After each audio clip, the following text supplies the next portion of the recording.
Right? Dad, what is it? You got... I don't think I'm a threat to society at all, and I'm not. Well, I want to know when the heck I'm going to get my coloring pencils.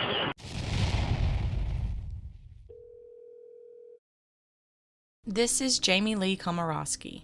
Jamie's a 25-year-old graduate of Coastal Carolina University. She is accused of colliding her vehicle with a golf cart carrying Samantha Miller, her new husband, Eric Hutchinson, and 2 others. According to witnesses, the collision's impact propelled the golf cart a distance exceeding 100 yards and caused it to roll multiple times. This is the actual photo of the crash site. The individuals on the golf cart were transporting the recently wedded couple back to their rental home when their vehicle was struck by Komoroski's car. Samantha Miller was pronounced deceased at the scene. Her husband, Eric Hutchinson, was transported to the hospital with severe injuries. Samantha and Eric had just gotten married that very same evening on April 28, 2023. Jamie's reported blood alcohol content was 0.261 the night of the incident. Jamie Komoroski was arrested the night of the crash. She was later charged with 3 felony counts related to driving under the influence resulting in significant bodily harm or death, as well as reckless homicide. I'll get into more details about the incident after you hear the jail calls. In these phone and video calls, you will hear Jamie ask why golf carts are even allowed on the road, all the way to her being outraged that her grandmother wants to take ownership of her cat. These clips were taken from calls that were made during the month of May. The first set of clips will show Jamie's outbursts while being held in jail. I'm just worried. Okay, I don't want to go to prison for 15 years. Yeah, well, I just want to get out of here. I know. So bad. Right? Dad, what is it? You got... I'm glad you called your bad father. I'm not a bad person. Quiet. I still just don't know why this had to happen to me. Because bad things happen to good people, honey. That's why. It's just fate. It's just something that happened to you, and we are going to deal with it the best we can. Okay? It's going to take a while, Jamie. You're going to be there a while, okay? I said, oh my God, I just can't believe this happened to me. Why me, Dad? Why me? Oh my God, okay. I have to, say goodbye to Evan, my cat. Listen, you just have to... Oh my God. I'm going to be here for years and years. I'm trying to set up so that... This is a terrible accident. It's all my fault. I just still don't understand why this had to happen to me. I just don't understand. I don't understand. Jamie, terrible things happen to good people. And it's just what happens. But it's hard. It's just terrible. It's terrible. And it's just... Hey, listen to me, okay? It is really, it's not terrible. It's really fucking terrible, okay? Okay.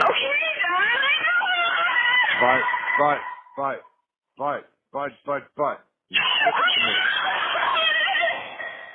Oh, it's gonna be hard. This is not easy. This is big. This is big thing. Are you listening? Yes. We have today, we have tomorrow. We don't worry about yesterday. Understand? Okay. And it was a golf cart. I know, honey. We know, honey, okay? Golf carts shouldn't even be allowed on the freaking road. I said, this could happen to anyone. Like, why me? Like, why me of all people? Why me? I don't understand. Like, this could have happened to so many other people. Jamie seems very concerned about getting out on bond, as you'll see in the next set of clips. What I'm saying is, I'm just wondering, after I pay bond and stuff, are you and Mom going to pick me up?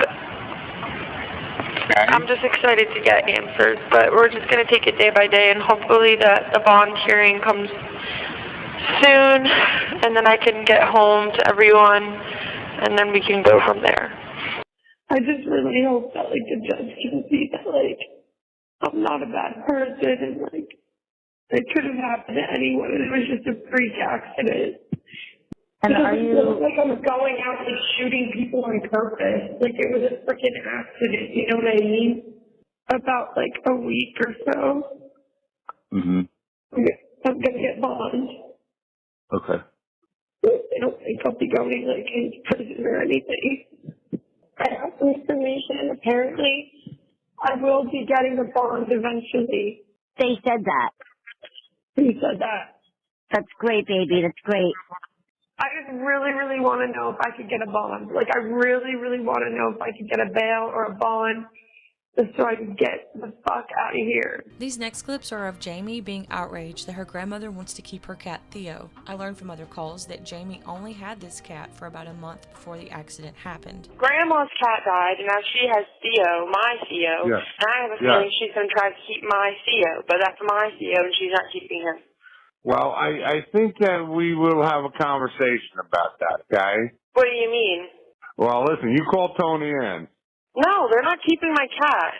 We'll talk about that, and No. maybe you'll have sharesies or something. No. Listen, Grandma don't can get don't another worry one. about the dumb cat right now. No, okay? it's not dumb. That's my cat. It's not dumb. Well, they don't want to name him Theo anymore, but I didn't want to tell you that on message, but they're calling him Chester now.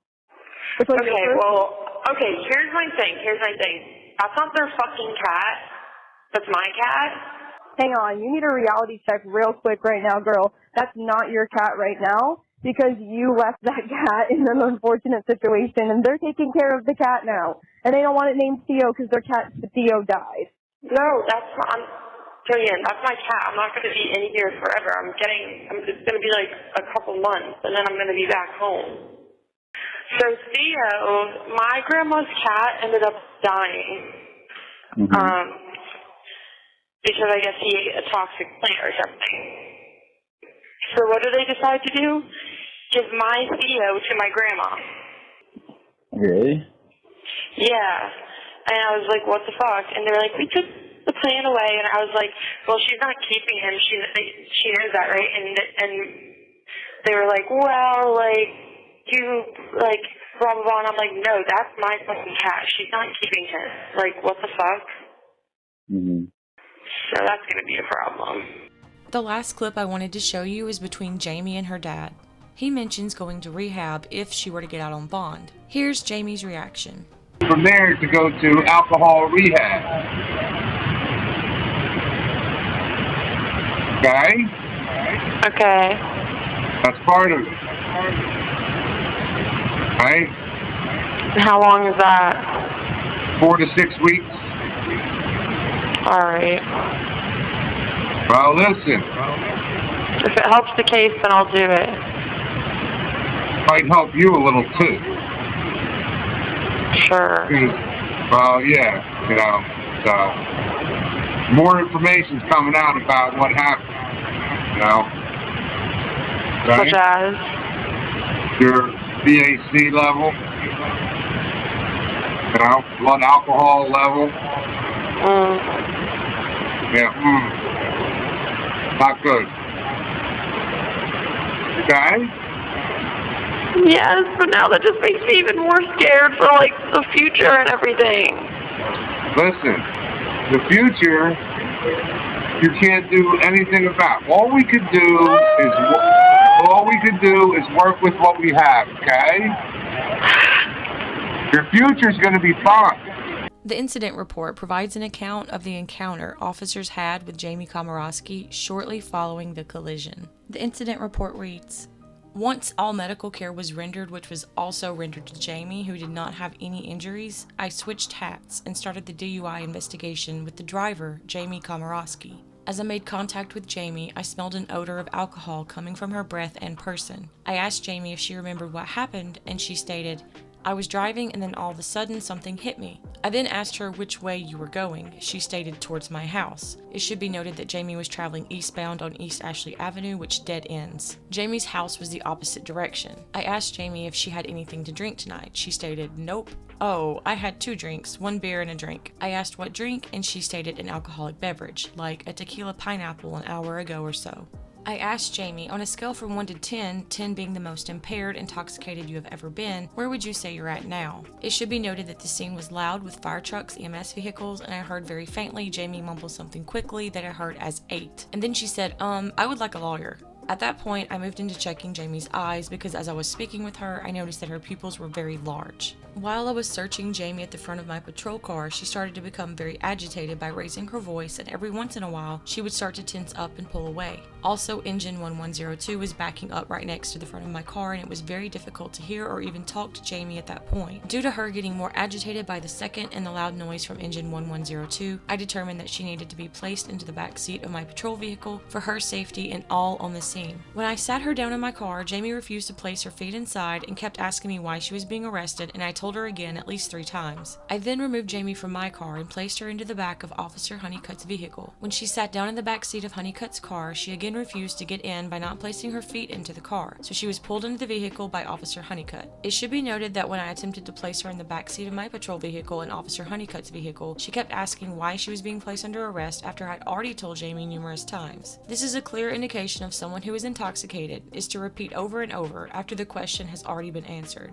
Jamie Lee Komoroski was identified by her South Carolina driver's license and was moved away from the side of the roadway to let medical staff work. I asked Ms. Komoroski multiple times if she was driving the vehicle or was just a passenger. Ms. Komoroski would not answer the question but kept asking for her phone and boyfriend. Ms. Komoroski was told that those were not a priority at the moment. A bystander stated Jamie seemed in a daze but would keep asking for her boyfriend and telling them she was on her way home, but at times would stop talking as if thinking and then start asking if that was her car, and then would see one of the injured and start screaming, "Who is that?" She then stated that is what she kept doing till officers started to speak with her. An officer came over to her to ask questions about what happened, to which she replied, "She did not do anything wrong, I was just driving home." The bystander also stated that the individual, Jamie, kept repeating, "I want my boyfriend, I want to go home, what happened? And I did nothing wrong." The bystander stated she believed the individual was intoxicated from her interactions outside of law enforcement intervention. Jamie has been out on bond since May 1st, 2024. Her trial is scheduled to start tomorrow, December 2nd, 2024. Don't forget to like and subscribe so you don't miss the next one.